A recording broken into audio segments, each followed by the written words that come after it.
करहरिया ग्राम के मध्य स्थित श्री हनुमान जी के दरबार के प्रांगण में कार्यक्रम प्रारंभ किया जा रहा है। जो नियमित श्रोता हैं उनसे मेरा आग्रह है वो लोग अपने अपने पास अपने घर से एक एक फूल लाकर कथा सुनने के लिए सादर आमंत्रित हैं। भागवत कथा हाथ में पुष्प लेकर के सुननी चाहिए। बीच में अगर कोई काम पड़े तो आप जा सकते हैं, लेकिन उस फूल को संकल्पित व्यक्ति के हाथ में समर्पित कर पुष्प को श्रीमद् भागवत महापुराण के ऊपर चढ़वा के ही जाना चाहिए। ऐसे कथा के विश्राम के बाद हमारे कार्यकर्ता आपसे पुष्प प्राप्त करेंगे और श्रीमद् भागवत महापुराण के ऊपर समर्पित करेंगे। आप बैठे। कार्यक्रम का प्रारंभ।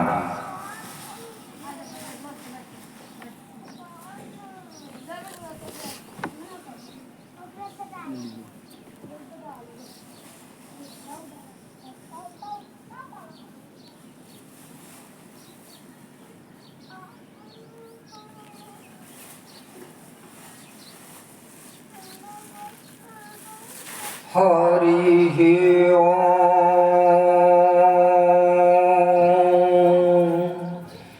तदेव लग्नं सुदिनं तदेव ताराबलं चन्द्रबलं तदेव विद्याबलं देवबलं तदेव लक्ष्मीपते हतङ्ग्रिजुगं स्मरामि। सुमुखश्चैकदन्तश्च कपिलो गजकर्णकः लम्बोदरश्च विकटो विघ्ननाशो विनायकः धूम्रकेतुर्गणाध्यक्षो बालचन्द्रो गजाननः द्वादशैतानि नामानि च पठच्छृणुयादपि विद्यारम्भे विवाहे च प्रवेशे निर्गमे तथा सङ्ग्रामे सङ्कटश्चैव विघ्नस्तस्य न जायते। शुक्लाम्बरधरं देवं शशिवर्णं चतुर्भुजं प्रसन्नवदनं ध्यायेत् सर्वविघ्नोपशान्तये। लाभस्तेषां जयस्तेषां कुतस्तेषां पराजया तेषामिन्द्रियवर्ष्यामो हृदयस्थो जनार्दन। वक्रतुण्ड महाकाय सूर्यकोटिसमप्रभ निर्विघ्नं कुरु मे देव सर्वकार्येषु सर्वदा। सर्वमङ्गलमाङ्गल्ये शिवे सर्वार्थसाधिके शरण्ये त्र्यम्बके गौरी नारायणी नमस्तुते। अपसर्पन्तो ते भूता ये भूता भुवि संस्थिता ये भूता विघ्नकर्तारो ते विनश्यन्ति स्वादयः। स्वस्तायास्तु ते कुशलमस्तु चिरायुरास्तु भोगादिहास्ति धनदान सुबेदिरास्तु ऐश्वर्यमास्तु कुशलास्तु रिपुक्षयास्तु सन्तानवृद्धि सहिता हरिर्भक्तिरास्तु देवास्त्वाभिष्टन्तु ब्रह्म विष्णु शिवादया गन्धर्वाक्य नारायणाग रक्षां कुर्वन्तु ते सदा। भद्रमस्तु शिवास्तु महालक्ष्मी प्रसीदतु पतिपुत्रयुता साध्वी जीवत्वं शरदं शतं जतपापं रोगं शुभं ततदूरे प्रतिहान्तु। जन्मङ्गलं शुभं सौभाग्यं धनदानमारोग्य बहुपुत्रत्वं तत्सर्वमीश प्रसादात् सत्यं वचनं ब्रवीमि।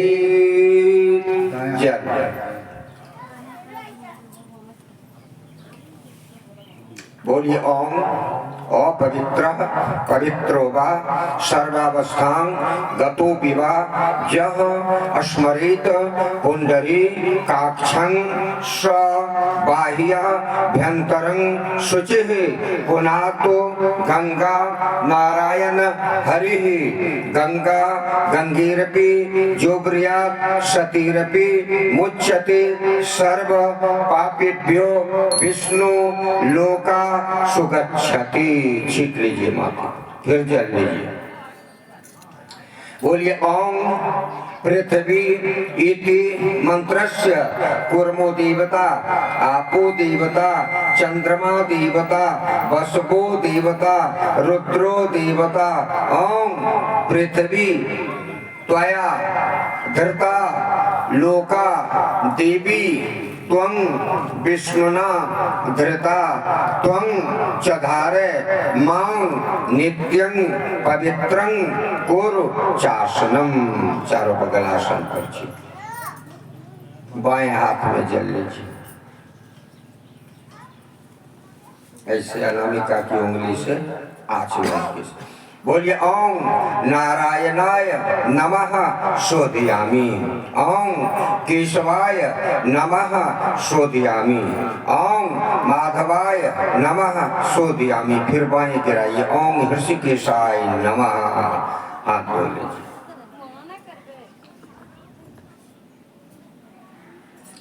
शिखा बंधन करिए, ऐसे टीक छू लीजिए। बोलिए ओम ब्रह्म वाक्य सहस्राणि शिव वाक्य शतानि च विष्णु स्मरण मात्रेन शिखा बंधन करोम्यहम्। जनेऊ नहीं पहनते हैं, ऐसे आप करिए। बोलिए ओम नवभिर तंतुभिर युक्तं त्रिगुणं देवता मयं उपवीतं मया दत्तं गृहान परमेश्वर तत् उपवीत रहित मम देहः नखशिख पर्यन्तः यज्ञ हेतु यज्ञ स्वरूपं भव।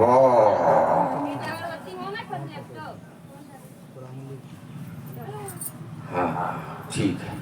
उसके बाद पृथ्वी माता को प्रणाम, पृथ्वी को छू कहिए ओम भूशक्तिये नमः भुवः शक्तिये नमः स्वशक्तिये नमः तलाय नमः वितलाय नमः सुतलाय नमः तलतलाय नमः रसतलाय नमः। इतने मंत्रेण चतुर्दश पृथ्वी नमः।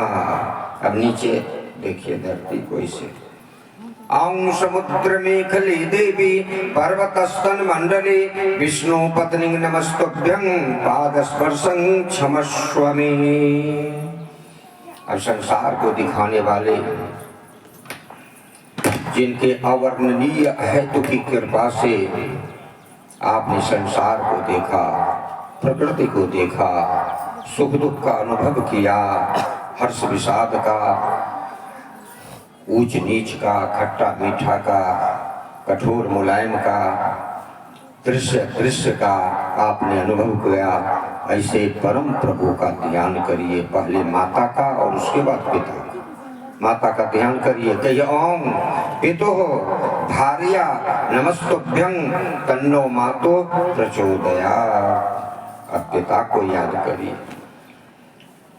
अपने अंदर में उस चेहरा को कहिए पिता पितामह वृद्ध पितामह अति वृद्ध पितामह स्वांत पितामह भ्रांत पितामह लीकर पितामह ब्रह्म पितामह रोदसी पितामह सर्वेभ्यो पितृभ्यो श्रीमद् भागवत प्रसादेन देवतुल्यं भव देवतुल्यं भव देवतुल्यं भव। ओम देवतुल्य सर्वेभ्यो पितृभ्यो नमः।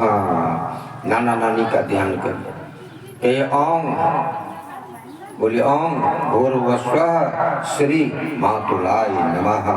भागवत प्रसादेन देवतुल्यं भव देवतुल्यं भव देवतुल्यं भव। गुरु का ध्यान करिए, ओम अखंड मंडलाकारं व्याप्तं येन चराचरं तत्पदं दर्शितं येन तस्मै श्री गुरुवे नमः। ओम श्री गुरुचरण कमलेभ्यो नमः। अब अपने चेतन संस्कार को जिनके बल पर ये पंचभौतिक शरीर गतिशील है, जिनके कृपा से ये क्षितिजल पावक गगन समीर का सम्मिश्रित मशीन गतिशील है, ऐसे आपके छाती के बाएं बगल में वो स्थित हैं, आप उसको प्रणाम करिए। कहिए ओम भूर्भुवस्वः श्री आत्मने नमः, ओम भूर्भुवस्वः श्री आत्मने नमः, ओम भूर्भुवस्वः श्री आत्मने नमः। अब भगवान सूर्य जिनके अल्ट्रावायलेट किरण के बल पर, जिनके विटामिन डी के बल पर आप हम गतिशील हैं, जड़ चेतन प्राणी में सजीवता है, उस सूर्य को प्रणाम करिए। ओम कृष्णेन रजसा वर्तमानो निवेशयन् मर्त्यं मर्त्यं हिरण्येन सविता रथेना देवो याति भुवनानि पश्यन्। ओम भूर्भुवस्वः श्री सूर्यनारायणाय नमः, ओम सूर्याय नमः, ओम सूर्याय नमः। पूरब तरफ ध्यान करिए, बोलिए ओम बलराम सुभद्रा सहित भगवान श्री जगन्नाथाय नमः। पश्चिम ध्यान करिए, ये ओम भूर्भुवस्वः द्वारका सहित द्वारकाधिपतिये नमः। उत्तर ध्यान करिए, ये ओम नरनारायण सहित बद्रिकाश्रम स्थित सर्वेभ्यो देव देवीभ्यो नमः। अब उत्तर पश्चिम कोना तरफ ध्यान करिए, कहिए ओम श्री गुरु को दें, पहले सब देवता का ओम जनक राज नानक भयो फूदो भयो कबीर, वाल्मीकि तुलसी भयो सुखदेव सूर शरीर, श्री शंकर हनुमान भयो विष्णु भयो श्री राम, सुबह शाम यही मंत्र को जपत हो ही सब काम। अवध धाम धामाधिपति अवतारणपति राम, सकल सिद्धिपति जानकी दासनपति हनुमान। इतने मंत्रें से सरजू सहित अयोध्या सहित अयोध्याधिपति नमः।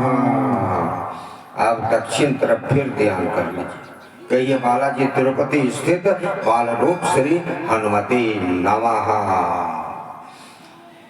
रोदसी को प्रणाम करिए, ऊपर अंतरिक्ष को।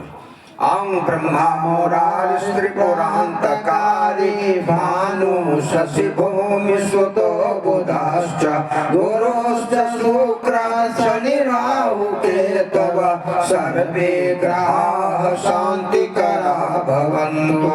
ओम भूर्भुवस्वः श्री नवग्रहेभ्यो नमः। अभी कौन को प्रणाम ऐसे करें, ओम अश्वत्थामा बलिर्व्यासो हनुमान विभीषण कृपा परशुरामश्च सप्तैते चिरजीविनः। अभी शान कौन को प्रणाम करी, कर्पूर गौर करुणावतारं संसार सारं भुजगेन्द्रहारं सदा वसन्तं हृदयारविन्दे भवं भवानी सहितं नमामि। इतने मंत्रेण कैलाश सहित कैलाशाधिपति नमः। अब सीधे दक्षिण और पश्चिम कोना की तरफ प्रणाम करिए, कहिए ओम भूर्भुवस्वः नीलगिरी स्थित श्री काकभुसुंडी सहित गरुड़ देवाय नमः। अब आप दक्षिण याद करिए, कहिए ओम रावणेश्वर महादेवाय नमः। वैद्यनाथ धाम का ध्यान करिए, ओम वासुकीनाथाय नमः, वरदानी नाथाय नमः। और इधर उत्तर तरफ करिए, ओम अजगभ्ये नमः, सिंहेश्वराय नमः। और प्रणाम करिए मंदार हिल पर्वत को।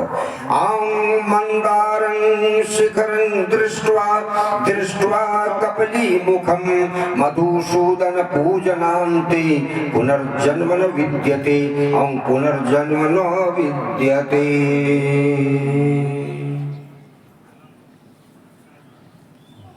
मंडप के ऊपर प्रणाम करिए। ओम अंजनानंदनं वीरं जानकी शोकनाशनं कपिशमाक्षहंकारं वंदे लंकां भयंकरं।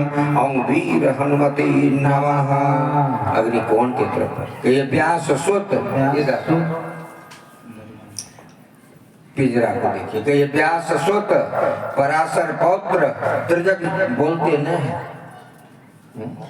बोले व्यास सुत पराशर पौत्र बाल ब्रह्मचारी त्रिजग जोनी सजीव सुखदेव चरण कमलेभ्यो नमः। अब ताम्र कलश को देखिए। ओम सृष्टते लक्ष्मीश्च पतल्या रात्रे पार्श्वे नक्षत्राणि रूपमस्विनो व्यात ईशान ईशान ओम ईशान सर्वलोकमीशान।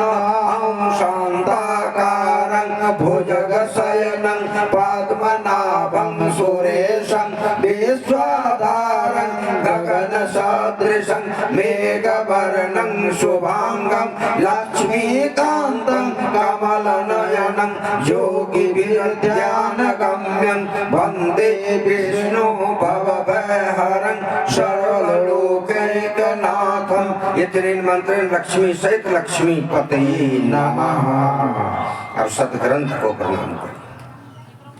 कहे ओम नमो दिव्ये महादिव्ये शिवाय सततं नमः। नमः प्रकृतिये भद्राये नियताः प्रणताः अश्नताम् इत्यनेन मंत्रेण सदग्रंथ श्रीमद् भागवत महापुराण सहित व्यासाय नमः। मानसिक आवाहन पूजा नमस्कारं समर्पयामि। आदे खूब प्रेम से श्रद्धा से भक्ति से तुलसी माता का हम लोग सम्मानित करेंगे। आप इधर से थोड़ा सिंदूर तुलसी दल में लगा, आपने लगाया वो लगाया। आप लोग माता तुलसी को सम्मानित करें।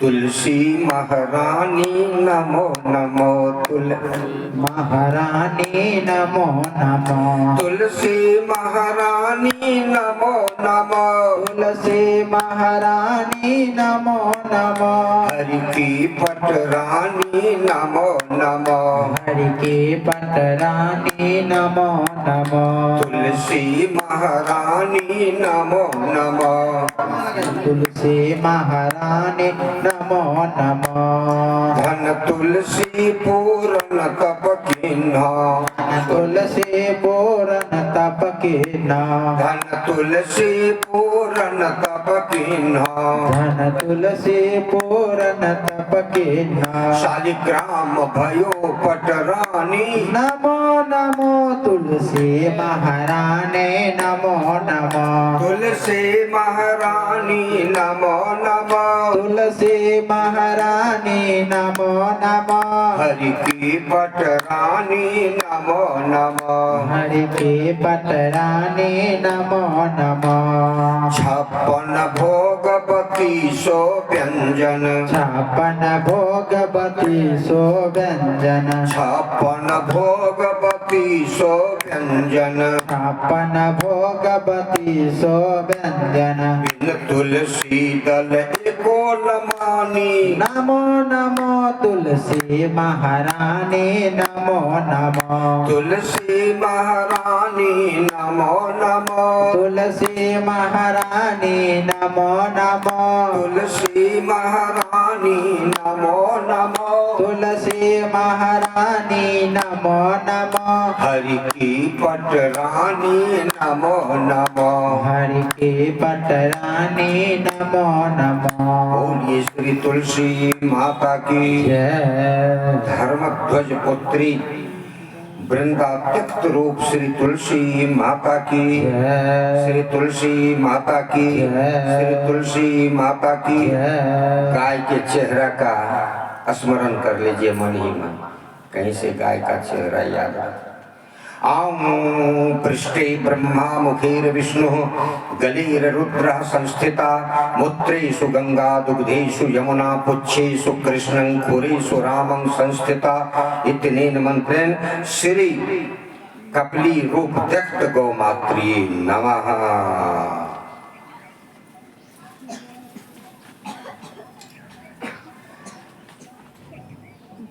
गावो बंधुर्मनुष्याणां मनुष्याः बान्धवागवां गौश्च यस्मिन् गृहे नास्ति सौ बंधुरहितं गृहम्।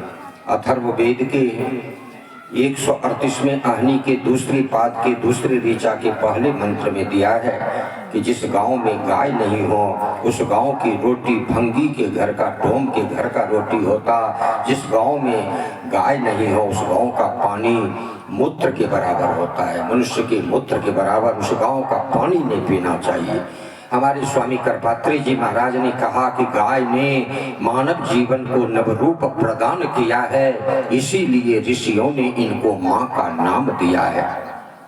मेहनत कश किसान के मन में खुशियां यह भर देती, श्रम के साथी बैलों को भी यही जन्म है देती। किसी देश का नहीं, राष्ट्र का नहीं, गांव का नहीं, जाति का नहीं, गाय तो सबके घर का है। इसलिए गौ हत्या का प्रश्न समूची मानवता भर का है। गौ हत्या करने वाला सभ्यता उजाट रहा है, गाय काटने वाला अपनी माँ को काट रहा है। स्वामी करपात्री जी के शब्दों में 3300 करोड़ देवी देवताओं और पृथ्वी के 16,000 संबंधों में सबसे बड़ी गाय है। क्योंकि आज तक आप लोग नहीं सुने होंगे कि परमात्मा राम के मलमूत्र को किसी ने प्रणाम किया। ये नहीं सुने होंगे कि कृष्ण का उत्सर्जन क्रिया, पेशाब पखाना किसी ने प्रणाम किया उसको। ये नहीं सुने होंगे शिव जी के पेशाब पखाना को कोई सम्मान दिया, दुर्गा के पेशाब पखाना को सम्मान दिया। किसी भी ग्रंथ में नहीं लिखा है कि गुरु महाराज का पेशाब पखाना मिले तो प्रणाम करना चाहिए। कोई स्त्री अपने बेटी को ये सिखा के ससुराल भेजती कि बेटी ससुराल जा रही हो, सास ससुर के पखाना को अगरबत्ती दिखाना। लेकिन आप जरूर सुने होंगे कि गाय के पेशाब से पंचगव्य बनता और गाय के गोबर से एकादशी का पारना होता है। इससे बड़ा और कौन होगा। इसलिए सम्मान के साथ गाय का ध्यान करते हुए एक बार गर्जना करिए सनातन धर्म की रक्षा के लिए। बोलिए श्री गौ माता की जय, गौ माता की जय, श्री गौ माता की जय। अब ब्राह्मण के शरीर का आप ध्यान करिए, चाहे वो कुछ भी खाता पीता है उस पर आपको ध्यान नहीं देना है। वो जैसा करेगा फल उसको वैसा मिलेगा, लेकिन आप उसको प्रणाम करें। क्योंकि दशहरा में नीलकंठ को लोग प्रणाम करता है। अभी देखिए कि नीलकंठ कीड़ा मकोड़ा खाता है तो क्यों प्रणाम करें, तो अधर्म होगा।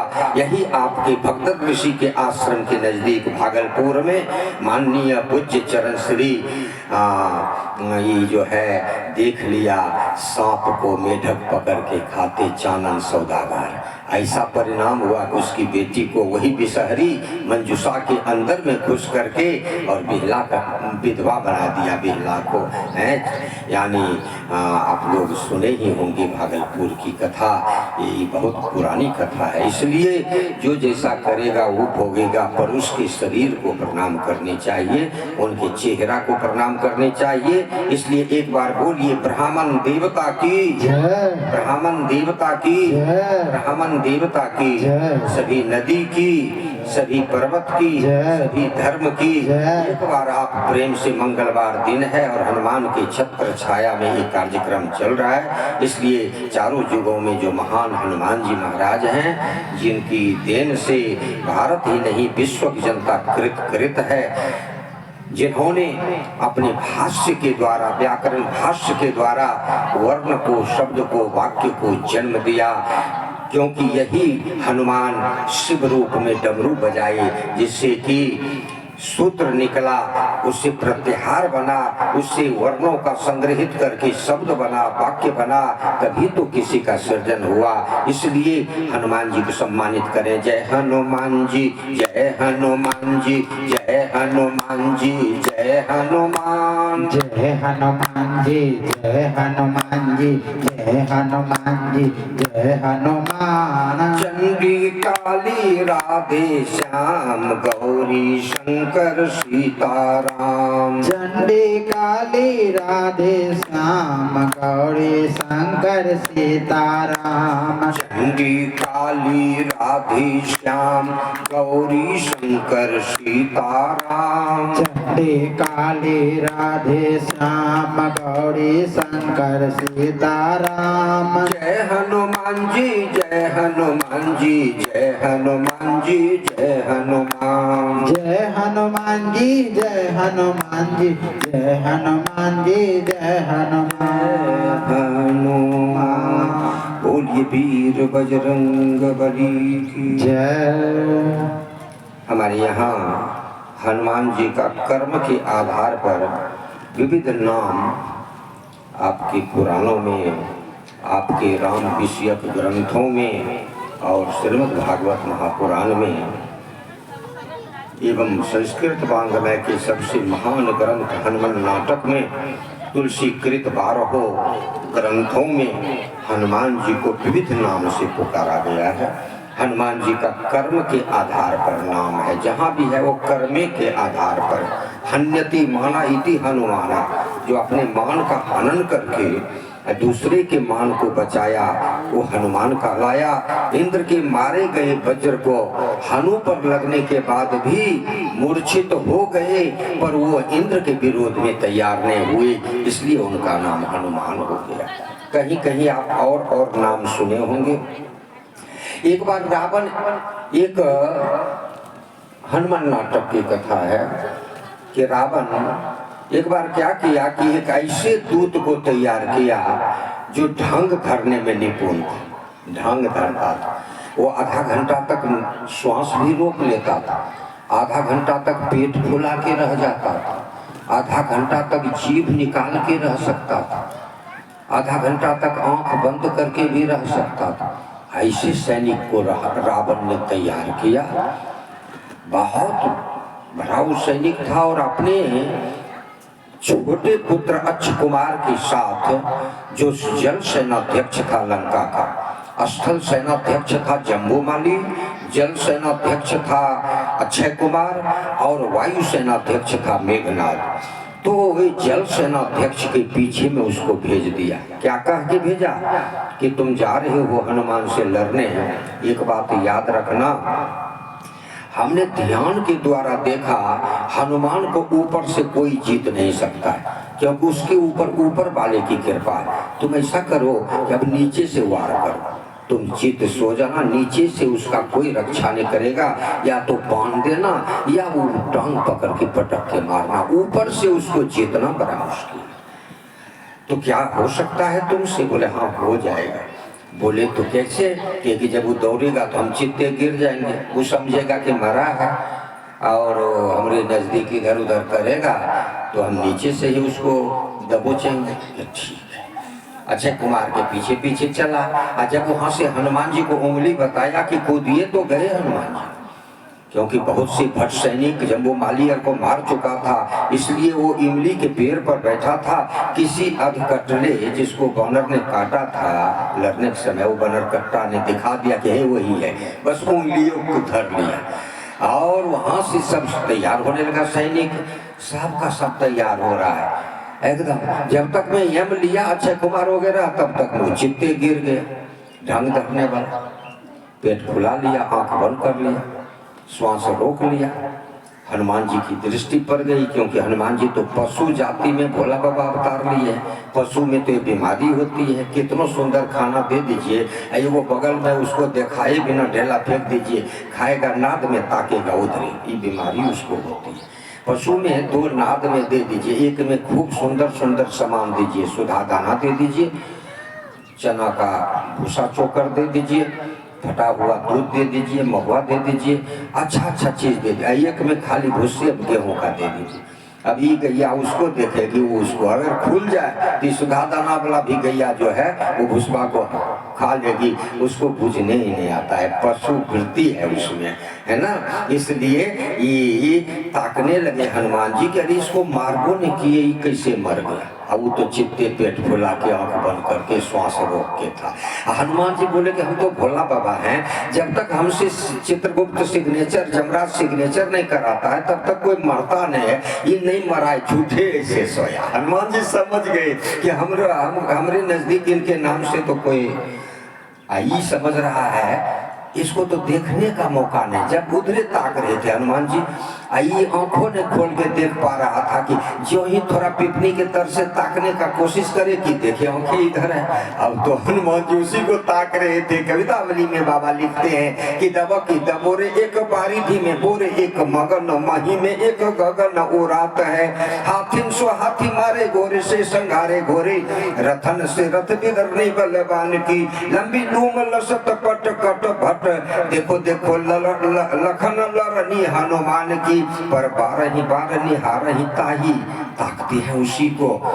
जब समझ गया ये अक्षय कुमार के हमारे पिताजी का पढ़ाया हुआ अब फंस रहा है, अब तो इनका पेट फूलेगा नहीं तो दम उखड़ जाएगा, इसलिए अक्षय कुमार थोड़ा दूर हो गया। इसलिए दूर हो गया कि हम वहां जाएंगे ना, पीछे हट जाएंगे तो हनुमान आएगा हमसे लड़ने इधर, तब तक में 2-4 बार वो श्वास ले लेगा, वो ढंग करने वाला। जो ही वहां चले तो हनुमान जी क्या किए, अपने पुछड़ी से उसको टोचन कर लिए। जहाँ अक्षय कुमार के पीछे ही जा रहे हैं और उसको खींचते हुए आ रहे हैं, वो तो सब उसका तो दादागिरी हेठ हो गया भाई। वो तो गच नहीं रहा है अभी भी कि हम मरे हैं। तब हनुमान जी लौट के उलट करके उसके बाएं टांग को पकड़ के काट लिया, तब वो गच लिया कि हम नहीं मरे। हनुमान जी कहे जाके उसको कह दो जिसने तुमको पढ़ा लिखा के भेजा था, उसको कह दो नहीं मरे। छोड़ दोगे तो हाँ मैं छोड़ दूंगा। भागा वहां से बनरकट्टा और रावण के नजदीक गया। रावण देखता है कहा क्या हनुमान पकड़ा गया क्या है, गलत मत बोलिए, डायरी निकाली, उसका नाम हनुमान नहीं है, किताब तो उसका नाम मरकट है। वो मरलकों को काट के देखता है कि सच्चे मरा है कि झूठे में मरा है। कछु मारे सी कछु मर्दसी कछु मिलिए सिधरी धूरी कछु पुनि जाय पुकारे प्रभु मरकट बल भूरी। ये मरकट है, ये मरे हुए को भी काट के देखता है कि ओरिजिनल में मरा है कि डुप्लीकेट में मरा है। तो काम पर ही हनुमान जी का नाम। आज मंगलवार है, उनके सम्मान में मैं लोमस रामायण का एक छोटा सा भाव देके पुनः कथा के पृष्ठ को मैं उल्टाऊंगा। श्री हनुमान जी के सम्मान में मरकट उसका नाम है। एक बार क्या किए, गेट पर जब लंका के गेट पर गए थे तो हनुमान जी सबको पहचान लिए कि कोई यहाँ है, ये तालाब है, ये बूचर खाना है, बकरा काटने वाला जगह, ये जो है ये अखाड़ा हो रहा है, मल्लशाला है, ये जो है ये बगीचा है, ये लौंग का बगीचा है, ये इलायची का बगीचा है, ये अनार का बगीचा, ये सब हनुमान जी पहचान लिए। ऐसा कोई चीज लंका में नहीं था जिसको लंका के गेट पर रात्रि में चढ़ के हनुमान जी ने नहीं जाना। पर एक जगह 10-20 गो सुरंग था, उसको हनुमान जी नहीं पकड़ सके। ये सुरंग क्या है? तब हनुमान जी अपने धर्म पत्नी को याद करते। जहाँ पति फंस जाते थे वहाँ पत्नी से मने राय लेते थे। ये हमारा पुराण बताता है, पूछनी चाहिए, उनसे पूछ करके काम करनी चाहिए। तो हनुमान जी ने अपने पत्नी को याद किया। हनुमान जी की पत्नी याद करते ही आ गई। हनुमान जी की पत्नी का नाम है पूछ कुमारी, याद रखिएगा। क्या नाम है? पूछ कुमारी। शिव जी महाराज जब हनुमान बने तो पार्वती उसका नंगरी बन गया, ये पूछ टेल पीछे वाला, यही हनुमान जी की पत्नी है। वो पूछ आगे कि हाँ स्वामी जी बताया जाए कि ये सुरंग क्या है, जरा पता लगा। ये 10-20 को एक जगह सुरंग है, पता नहीं चल रहा है कि बारूदी सुरंग है कि विदेश जाने का रास्ता है कि क्या है, कि क्या मैं भीतर जाके पता लगाऊं कि नहीं, पहले 3 हाथ जाना अंदर, फिर निकल जाना, और उसके बाद मैं उसके बाद मैं आदेश दूंगा तो 6 हाथ जाना। लेकिन हाँ, जय श्री राम का ध्यान कभी अपने मस्तिष्क से नहीं हटाना। माता पार्वती पूछ रूप में हनुमान जी की वृक्ष कुमारी पत्नी वो गेट के नजदीक पहुंच गई और आदेश लिए पति से, क्या आगे बढ़ूं कि जय हनुमान, जय श्री राम। 3 हाथ जाके फट निकल गया, नहीं तो फंस जाता। वो नहीं था गुफा, वो तो रावण सोया था। रावण के बम्मे नौके में 3 हाथ पुछड़ी ठूस दिया, नाक का बत्ती फट गया, खून की धार, हाय रे बाप, हाय रे माय, सुतले में रावणे के नाक में पुछड़ी ठूस दिया हनुमान जी। अब तो रावण की हालत खराब, सुगरा के पूछ को, और गेट पर रात में हंस रहे हैं। यहाँ तो इसका ट्रीटमेंट शुरू हुआ। कम से कम 10 क्विंटल कपड़ा को जला के राख और 1,32,000 20,000 बांस के पोर पर का रून मंगवाया डॉक्टर, और बत्ती से ठूस ठूस के नाक में दे के पट्टी बांधा और कहा कि इनको तंग नहीं करिएगा, आराम से सोने दीजिएगा। डॉक्टर का आदेश हो गया। लेकिन ये जब होश में आया रावण, तब ज्योतिषी को बुला लिया कि मेरे नाक में दुश्मनी से कौन मैंने ठूस दिया, जरा पता लगा।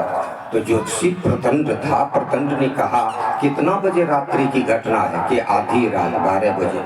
कि 12 बजे की? आप कैसे सोए थे? पट थे कि चित थे कि करवट पर? कि हम चित सोए थे। बस गुनाह किया। कहा कि कौन बगल में घटना है? के बाएं बगल। गुनाह भाग करके निकाल लिया। कहा कोई दुश्मनी से नहीं किया है। हे रावण, आपके नाक में वो मच्छर घुस गया था। मच्छर, क्योंकि हनुमान जी मच्छरे का रूप धारण करके लंका प्रवेश किए थे। गुणनखंड को कॉपी को मांगा रावण से, देखा कि सच बात है, ये साहब ठीक है। मच्छर उन्मूलन अभियान चला के और वो बेचारे सो गए धुआं पर। भोर के समय में हनुमान जी की इच्छा हुई कि एक बार और ही खेल करके, बड़ा मजा आ रहा था इस खेल में। हनुमान जी अपने इष्ट को पुकारे। भगवान श्री रामचंद्र जी अपनी छाया को, जोग माया को जोग निंद्रा के रूप में भेज दिया। सबका सब निंद में था। उसी समय हनुमान जी दाएं बगल के नाक में 6 हाथ पुछड़ी ठूस दिए। ठूस के निकाले कि रावण हाय रे बाप कह के 20 भुजा वाला एक भुजा से एक मुट्ठी पकड़िए लिया उसके बाल मैंने पुछड़ी को। ऐसे कराने के समय में एक मुट्ठी बाल पूछ कर टूट गया। बेहोश होने के पहले उशिष्मा के नीचे, गलिस्ता के नीचे, तकिया के नीचे बाल को सुरक्षित करके रावण बेहोश हो। भोरे जब होश में आया, बातचीत किया, हल्ला हो गया कि जम्बू माली मारा गया। रावण का पुत्र ये लीची के बगीचा में मारा गया। एक बानर आया है, वही मारा। अक्षय कुमार को भेजा, अक्षय कुमार भी मारा गया। अंततो गत्वा अक्षय कुमार जब मारा गया तो वो वायुसेनाध्यक्ष बड़े पुत्र मेघनाथ को भेजा, इंद्रजित को। इंद्रजित ब्रह्मास्त्र के बल पर, यज्ञोपवीत के बल पर वो हनुमान को पकड़ के लाया। हनुमान जी को जरा छोटा थे इसलिए बात करने में दिक्कत हो रहा था, तो पुछड़िए को बढ़ा के आसन बना के रावण के बराबरी पा गए। तो सब देख रहा था हनुमान जी को। अब रावण देख रहा था तकिया के नीचे वाला बाल और इसके पुछड़ी वाला बाल मैचिंग कर गया कि रात भर यही पुछड़ी से हमको तंग किया।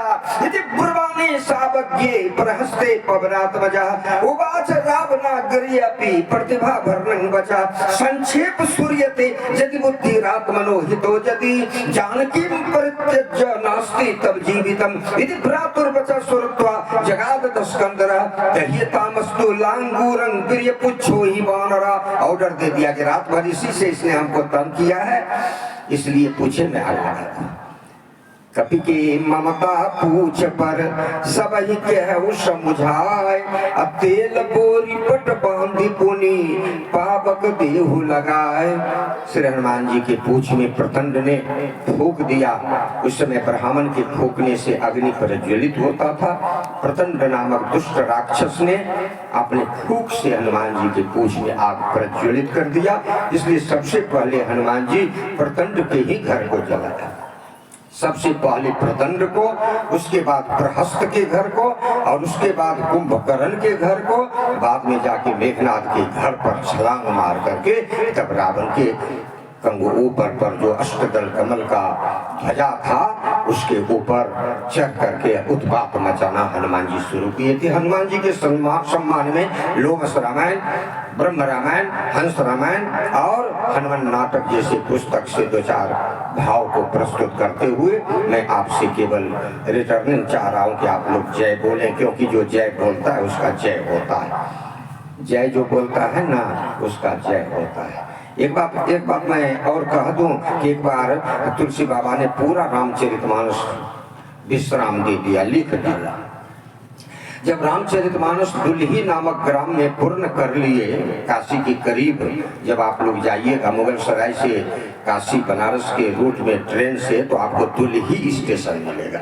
वही दुल्ही से लगभग हाफ किलोमीटर उत्तर में वो जगह है जहाँ खुदाई में तुलसी कृत रामचरितमानस का कुछ मूल प्रति प्राप्त हुआ है। वहीं पर तुलसी बाबा ने रामचरितमानस लिखना विश्राम दिया है, उत्तरकांड का समापन किया है। ऐसे किष्किंधा कांड काशी में लिखे, सुंदरकांड अयोध्या में लिखे, ये उसमें लिखा हुआ है। शेष कांड कहाँ लिखे, राजापुर में लिखे कि बदरिया गांव में लिखे, इसका कोई प्रति प्राप्त अभी नहीं है। लेकिन रामचरित का समापन करते हैं दुल्ही नामक ग्राम में।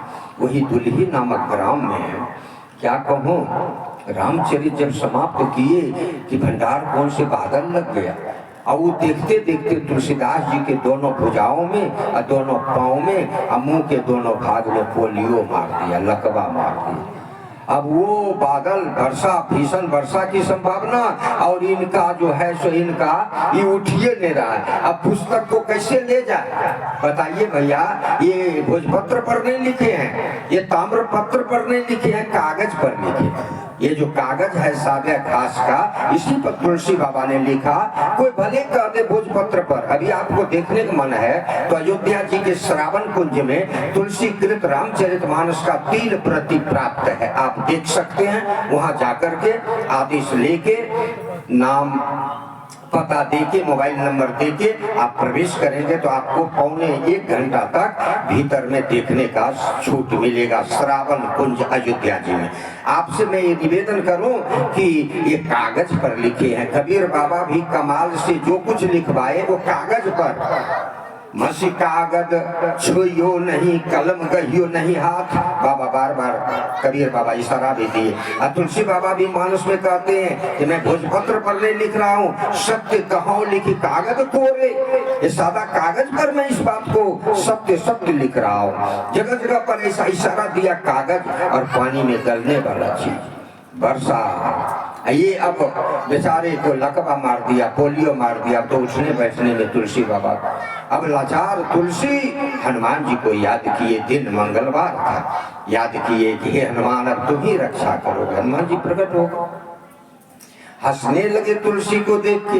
तुलसी बाबा ने कहा तोतली वाणी में, क्योंकि मुंह लकवा मारने के कारण आवाज जहाँ राम कहना चाहिए वहाँ आम बोला जाता था, बोलिए ठीक नहीं निकली। अंततोगत्वा तुलसी के अंतर्भाव को समझ के हनुमान जी ने कहा कि तुम्हारी अपनी गलती है तुलसी, ये कोई प्रकृति का या देवता का दंड नहीं है।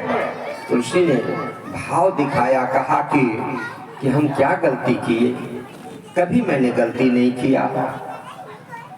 राम नाम गुण बरनी के भयो चाहत अब मौन, तुलसी के मुख दीजिए अब ही तुलसी शान। ये तुलसीदास जी का अंतिम दोहा है।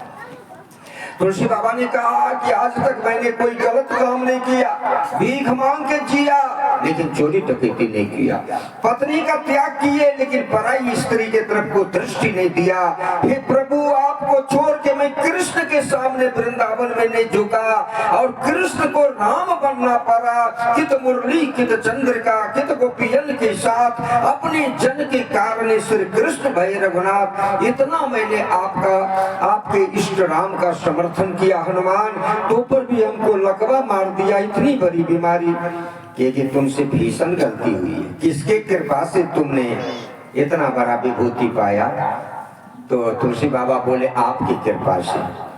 हमारा परिचय किसने दिया? कहा प्रेत ने। प्रेत ने आपका परिचय दिया और आप राम से हमको भेंट कराया। कि तो सबका जड़ तो मैं हुआ, लेकिन पूरा रामचरितमानस में तू बानर का, भालू का, दुनियादारी का जय लिखा। तुम बताओ संपूर्ण रामचरितमानस में कहीं हनुमान का जय तो नहीं लिखा? तब तुलसी के आंख से अश्रुपात होने लगा कि हमसे भीषण गलती हो गई। कि तुलसी फिर आगे ऐसा कांड नहीं करना, तुम्हारे सुधार के लिए मैं व्यवस्था करता हूँ। सादा पृष्ठ मंगा लिए, कागज और खरिया लाए और लकवा मारे हुए हाथ को उठा के उसकी उंगली में खरिया को सटा के और हनुमान जी अपने ऊर्जा से दाबे और ऊपर से नीचे 40 बिंदी मारे और उसी जगह हनुमान जी 5 मुंह बनाते हैं। हनुमान जी 5 मुख धारण करते हैं और ये 40 बिंदी जो मारे, 40 बिंदी के आगे में 40 चौपाइयां लिखे। और किसके ऊर्जा से लिखा गया? तो हनुमान की ऊर्जा से, तुलसी की ऊर्जा से नहीं। कितनी चौपाइयां? 40, इसलिए पुस्तक का नाम हुआ हनुमान चालीसा। 40 चौपाइयों का संग्रहित रूप हनुमान की ऊर्जा से लिखा गया। उसी को लिखने के समय केवल बहाना निमित्त तुलसीदास हैं, उंगली तुलसी का सटा है और हनुमान जी 5 मुंह बना के 5 मुंह से जय अपना बोलते हुए लिख दिए। तुलसीदास अपने से अंतिम दोहा लिखते हैं, संभाल लिए, बीमारी खत्म हो गई। 5 मुंह बना के 5 बार जय बोले। जय हनुमान ज्ञान गुण सागर, जय कपीसति हो लोक उजागर। 2 बार हुआ, 1 बार लिखते हैं जय जय जय हनुमान गोसाई, कृपा करऊं गुरुदेव की नाई। ये अपना मुंह से तुलसी के उंगली को पकड़ करके लिखे, 5 मुंह का त्याग करके 1 मुंह बना लिए। ये तुलसी को सुधारने के लिए उन्होंने पंचमुख धारण किया। अंत में हाथ खींच लिए और तुलसीदास जी अपने ऊर्जा से लिखते हैं, पवन तनय संकट हरण, मंगल मूर्ति रूप, राम लखन सीता सहित हृदय बसहु सुरभूप। कुछ बाह में पीड़ा रह गई थी,